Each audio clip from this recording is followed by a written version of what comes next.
ಪಡಿತರ ಚೀಟಿದಾರರಿಗೆ ಒಂದು big update ಬಂದಿದೆ. ರೇಷನ್ ಕಾರ್ಡ್ ಹೊಂದಿರುವ ಪ್ರತಿಯೊಬ್ಬ ಫಲಾನುಭವಿಗಳು ನೋಡಲೇಬೇಕಾದ ವಿಷಯವಾಗಿದೆ.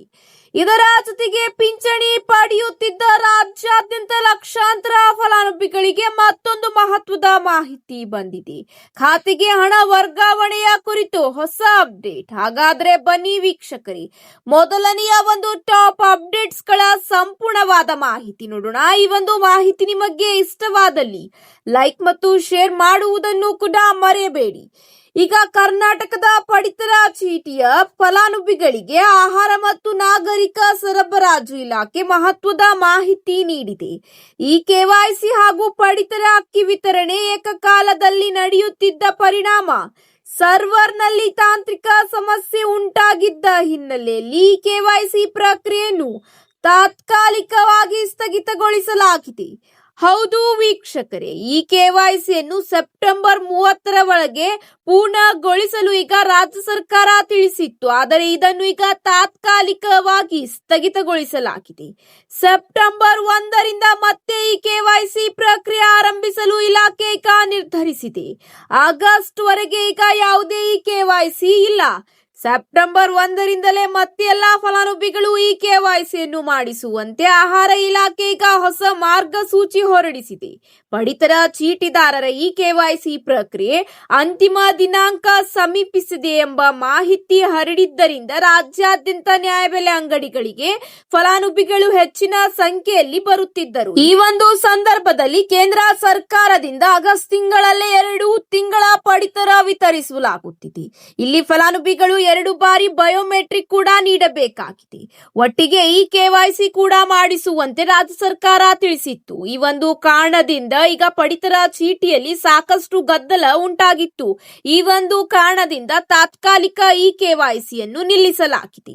ಹೀಗಾಗಿ ಈಗ ಸೆಪ್ಟೆಂಬರ್ 1ರಿಂದಲೇ ಫಲಾನುಭವಿಗಳಿಗೆ ಈ ಕೆವೈಸಿ ಅಂದ್ರೆ ಬಯೋಮೆಟ್ರಿಕ್ ದೃಢೀಕರಣ ಆರಂಭವಾಗಲಿದೆ. ಅಲ್ಲಿವರೆಗೆ ಫಲಾನುಭವಿಗಳು ನ್ಯಾಯಬೆಲೆ ಅಂಗಡಿಗೆ ಹೋಗುವ ನೆಸೆಸರಿ ಇಲ್ಲ.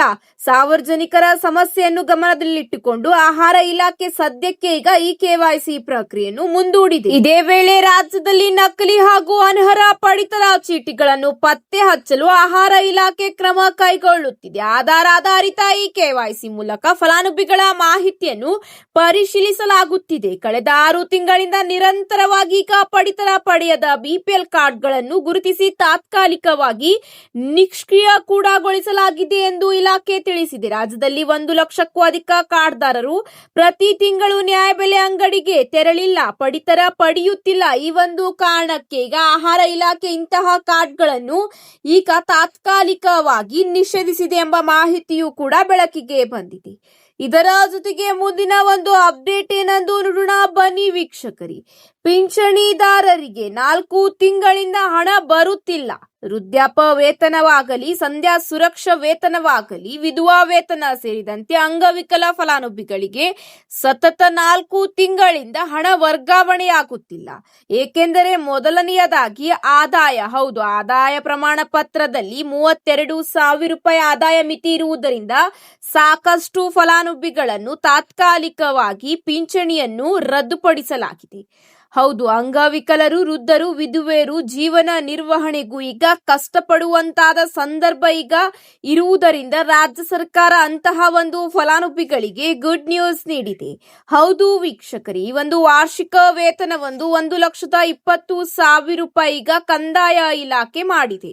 ಅಂದರೆ 32,000 ರೂಪಾಯಿ ಇದ್ದರೆ ಮಾತ್ರವಲ್ಲದೆ ಈಗ 1,20,000 ರೂಪಾಯಿ ನಿಮ್ಮ ಆದಾಯವಿದ್ದರೆ ನಿಮಗೆ ಪಿಂಚಣಿ ಸಿಗಲಿದೆ. ಈಗ ತಾತ್ಕಾಲಿಕವಾಗಿ 4 ತಿಂಗಳಿಂದ ಪಿಂಚಣಿ ಇಲ್ಲದೆ ಪರದಾಡುವಂತಾಗುವ ಜೀವಿಗಳಿಗೆ ಈಗ ಗುಡ್ ನ್ಯೂಸ್ ಸಿಕ್ಕಿದೆ. ಇಂತಹ ಅರ್ಹತೆಯ ಆಧಾರದ ಮೇಲೆ ಫಲಾನುಭವಿಗಳಿಗೆ ಈಗ ಮತ್ತೆ ಪಿಂಚಣಿ ವರ್ಗಾವಣೆಯಾಗಲಿದೆ ಎಂಬ ಮಾಹಿತಿಯನ್ನು ತಿಳಿಸಲಾಗಿದೆ. ಹೌದು ವೀಕ್ಷಕರೇ, ಸೂಕ್ತ ದಾಖಲಾತಿ ನೀಡಿದರೆ ಫಲಾನುಭವಿಗಳಿಗೆ ಮತ್ತೆ ಎಲ್ಲ ಪೆಂಡಿಂಗ್ ಹಣ ಬ್ಯಾಂಕ್ ಖಾತೆಗೆ ವರ್ಗಾವಣೆ. 30 ದಿನಗಳ ಒಳಗೆ ದಾಖಲಾತಿಯನ್ನು ಸಂಬಂಧಿಸಿದ ತಾಲೂಕು ಕಚೇರಿ ಅಥವಾ ತಹಶೀಲ್ದಾರ್ಗೆ ಸಲ್ಲಿಸುವುದು ಸೂಚಿಸಲಾಗಿದೆ.